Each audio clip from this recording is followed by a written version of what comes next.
Hello guys, magandang araw sa inyo. Naka-duty ulit ako dito sa Bike Imus Cavite. So for this video naman po, yan nakita niyo yung montage, no? Naka 2x setup na yung aking MC Tremor na time trial rigid MTB, no? Yan, kasi since na sobrang tagal ko nang di nakapag long ride. Actually yung huli kong long ride nung last year, mga April of 2025, fat bike pa yung ginamit ko nun eh. Sa ano lang, sa Caliraya, Laguna. Yan. So hindi ko pa ito nagagamit itong MC Tremor ko since nung ano pa, mga Holy Week, yun, Good Friday ng 2023, yun yung Mount Banahaw Loop, no? Yan. So hopefully magamit ko na ulit to para may long ride, no? Try kong mag-set ng time trial record ko sa long ride kahit na medyo hirap ako sa oras at saka hirap din yung katawan ko kasi busy na, no. Kasi dati nung ganitong ginamit ng mga 2023, 2022, hindi pa kasi ako nag-duty dito. Medyo hawak ko pa yung oras ko. Pero since na syempre may pasok ako at saka napaka-importante dito na magtrabaho, medyo nako-compromise kasi yung fitness level ko. Kaya try kong gawa ng schedule.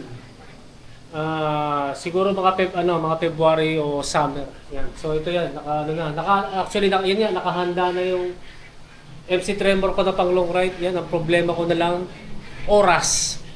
Schedule ang pinaka-problema ko ngayon so far. Kasi sa ngayon kahit linggo may schedule pa rin akong pupuntahan eh. So kung matuloy yung mag long ride, may time limit ako. May time limit yung long ride ko. Kailangan tanghali, nasa bahay na ako. Kasi may pupuntahan pa ako na mahalagang appointment ng tuwing linggo ng hapon. Yan, so ito na pakita ko sa inyo yung mga piyesang pinalitan ko, no.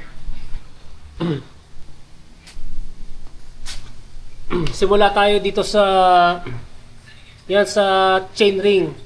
Kasi yung crank yan pa rin, yung Pogno Ghost na direct mount. Ang ni-replace ko lang yung chainring no before kasi 1x narrow wide na rounded na Gold X na 4080, ngayon naman pang 2x na.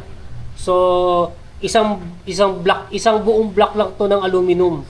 Yung 4832, yan 48 at saka 32.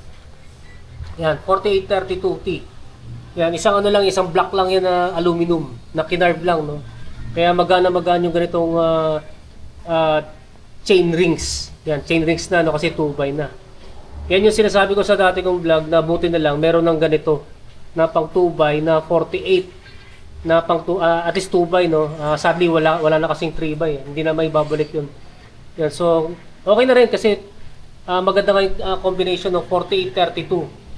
So para katulad yung sequence dun sa pang road bike na 5034. Yan. Mahigit to eh. Tingin ko mahigit 170 grams. Pagkatanda ko. Yan yung timbang nitong Gold X na chain rings, no. Yan nakalagay dito road eh. Pero since na old school na MTB chain ring yan. Pwede rin dito. Kasi 4080 kasi ang maximum dito sa frame. Then, tignan natin yung clearance, no. Actually, mas lumaki pa, no. Mas lumaki pa ng mga about 1 mm kaysa dun sa 1x narrow wide dahil wala nang white teeth dito eh. Lahat na yan narrow. Kasi nga naka 2x na to eh. Yan, so next naman ito, Shimano 105. Yan, Shimano 105 na R7000 na FD. pang road bike na FD ang kinabit dito, no? Kasi dahil dito, yan. Yan kasi yung clamp adapter na brace-on adapter ng ZTTO. Kasi kapag gagamit ulit ako ng pang MTB na pang 3x, hindi na magkakasya dito. Iipit na dyan kasi malaki kasi yung konsumo na space na kinakain ng MTB na FD yung ginagamit ko dati. Yan, so nagkaroon lang ng konting issue dito. Yan, napapansin nyo, epoxy steel na lang to na pinatigas. Dahil sa ang original na position nito, naka-atras ito ng 5mm. 5mm ang inatras dito dati. Nung kinabit kasi itong FD, hindi kasi nagsiship to na mas maayos Dahil hindi gumagalaw ng fully dahil nga sa tumatama itong portion na to dun sa ito. Yung portion na yan tumatama dun sa seat tube. Bitin yung paggalaw ng FD. Dahil kasi sa setup ng aking crankset, kasi nga tatlo yung spacer dito. Tatlo kasi ang spacer sa nilagay dito, masyadong lumayo, no? Yan yung story niyan. Kaya ginawa ni Jello, pinutol to. Yun, nagulma siya ng epoxy steel. Tapos nausog tong kabitan ng bolt na to ng 5mm forward. Yan, 5mm ang inusog forward. Kaya yun, okay na. Yan. Na-testing ko naman yan sa pag-uwi ko tsaka sa Bermosa. Tinatry kong pinapalit-palit ng shift ng gear. From big ring to small ring, okay naman. So far, wala naman problema. Yan, so shoutout kay Jelloworks na mekaniko dito sa Bike Imus Cavite. Yan. Ano bang hindi ko pa na-mention? Yun, mga kompleto naman. No? Ito nga, CTTO na brace-on adapter. Yan. Hindi na ako bumili ng Shimano na nakaklam kasi mabigat yun Ito kasi magaan lang. Magaan lang kasi itong CTTO na brace-on adapter. Ito, nagpalit na ako ng bagong chain. Sakto na rin kasi last pag na rin yung chain ko Nung chinek up ko kasi through chain checker, pumapasok na doon sa 0.75mm. So banat na yung chain ko ng 0.75mm. Then ito naman, nagpalit na rin ako ng sprocket. So bago na itong chain at saka bago na itong crankset. Cassette. Shimano 105R7000 din yan na pinakamalaking range. 1130-40 na 11 speed. Sa Shopee ko nabili yan kasi wala na kasi dito Yan, 1130-40 na Shimano R7000 na 105. Then, ano pa? Ito, yung rotors, no? Naka-SRAM center line na. Kasi humihina kasi, medyo worn out na kasi yung submit ko Kaya nagpalit na ako ng SRAM center line yan, harap tsaka likuran ng 160mm ang diameter, yan, both front and rear. Kaya nung nagpalit na ako ng rotor, tapos nilinis ko yung brake pads nito, yun, lumakas na yung braking power na itong pinoprovide ng TRT HYRD. Yan, so at saka pala, since na may FD na, yan, kaya activated na yung aking front shifter dito. Yan, may nakita na kayong shifter cable na ulo, no? Yan, activated na yan. Dahil sa dati kasi deactivated dahil naka 1x lang. Yan, medyo dumami lang yung cables. Medyo di ako nakagagandahan.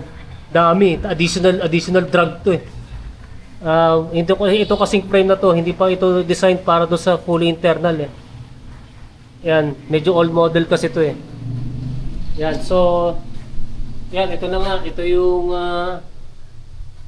ito yung nakakabit dito ngayon, no. Yan lang yung mga bago, konti lang naman. Then ang timbang nito, kasi dati 9.2 kg. Siyempre bibigat to. Yan, bibigat yan. Nasa 9.6 kg. Yan, 9.6 kilograms kasi yun nga, dahil sa mga nadagdagan, no. Actually, mas mabigat ito nung mas mabigat itong 2x setup ko ngayon kaysa doon sa 2x setup ko dati nung nag Manahaw Loop ako nung Good Friday ng 2023. Kasi although na hindi ako na ano yun eh, although na naka I-accept lang ako dati na crankset, pero yung chainring nun magagaan na Shimano Diore XT. Tapos naka 27.5 ako dati na Speed King, tsaka yung Speed King kasi magaan eh. At yung sprocket na ginamit ko dati, ano lang yun eh, yung 1122. Yan 1122. Wala pa rin yung tatlong malalaking sprocket. Ito kasi kompleto eh. Yan, para doon sa mas matatarik na ahon. Yan. Siguro gagaan pa rin yan kapag nagpalit ako ng carbon rim set. Yan, pag tinamaan ulit ako ng upgraditis na sakit. Yan, bababa ulit ang timbang niyan pag carbon rim set. Maganda pag natuloy yun, magaan na aero pa. Kasi dati hindi gaano ka-aero yung setup ng MTB ko nun eh. Ito kasi mas aero na. Mas aero na yung setup nito. Yan, so yun nga, ang pinaka talagang gusto kong matuloy na long ride yung gusto ko sanang may bumalik sa amin sa hometown sa Bacnotan, La Union. Then kung may lakas pa, sosobrahan ko pa hanggang Tagudin, Ilocos Sur. Na additional siguro ng mga 25 to 30 kilometers mula doon sa Bacnotan. Kasi yung Bacnotan, malapit na kasi yun sa boundary ng Ilocos Sur sa Tagudin. Yan, hanggang dito na lang. So kung meron may tanong regarding to sa mga pinalitan ko, i-comment na lang ninyo sa comment section down below. Yan guys, maraming salamat sa inyo panonood. Don't forget to subscribe yung aking YouTube channel. Pakiclick na lang yung notification button para matatuloy notify kayo. Yan guys, maraming salamat sa inyo and rise po sa inyo.